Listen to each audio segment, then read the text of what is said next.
টমেটোর দাম আগে তো কম ছিল, আমার দেশি টমেটো ছিল, এখন তো আপনার ইন্ডিয়ান টমেটো আসতেছে। ইন্ডিয়ান টমেটো মনে করেন দাম কম বেশি হয়, যদি বেশি মাল আসে তাহলে একটু দাম বাজার কমে যায়, আবার দেখা গেছে একটু কম আসলে আবার দাম একটু বাড়ে। কাঁচামাল তো সবসময় একরকম থাকে না।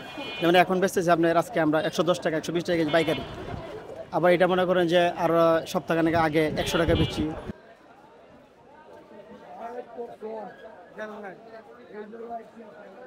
ভেজিটেবল হচ্ছে প্রোডাকশনের উপর হলো দাম।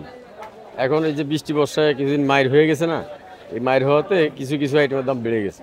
আবার যেগুলো মোটামুটি প্রোডাকশন ভালো আছে সেগুলোর দাম কমই আছে। না, যে সমস্ত আইটেমগুলো শর্ট কম আসছে, যেমন কাঁকরোল বেশি আসতেছে ওটার দাম বাড়েনি, বেগুন কম আসছে বেগুন দাম বাড়ছে। আর এটা তরকারি এমন একটা জিনিস, এটা নিয়ে কেউ সিন্ডিকেট করতে পারে না, এটা পচনশীল, রেখে দিলে পয়সা যাবে, ফেলাই দেওয়া লাগে।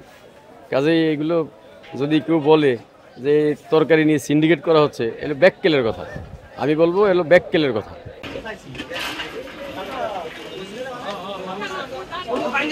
বর্তমান পেঁয়াজের দাম কমিয়ে সারিয়ে বাড়িয়ে গেছে আবার একটু, বুঝেছেন। এই জন্যে বেচা বিক্রি খুবই কম। দেশে কেনা লাগে 2000 টাকা মন, এনে বেচা লাগে 52 টাকা কেজি।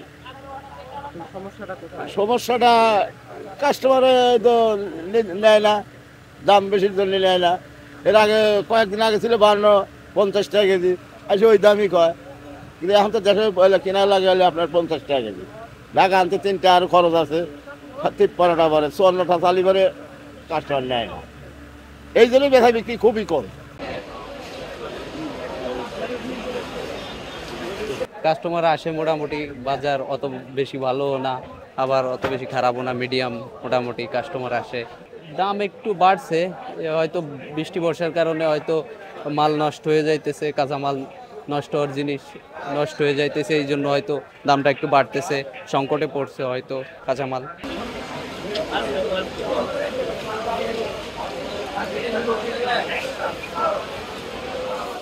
দাম একটু বেশি, সামনে পিছনে বৃষ্টি গেছে না, বৃষ্টির সময় অনেক দাম কমা ছিল। এখন বৃষ্টিতে কিছু ফসল নষ্ট হয়েছে, এখন ফসল আসে কম আড়তে, এই জন্য একটু দাম বেশি। দাম একটু 2-3 দিন একটু বেশি যাবে, পর আবার ঠিক হয়ে যাবে।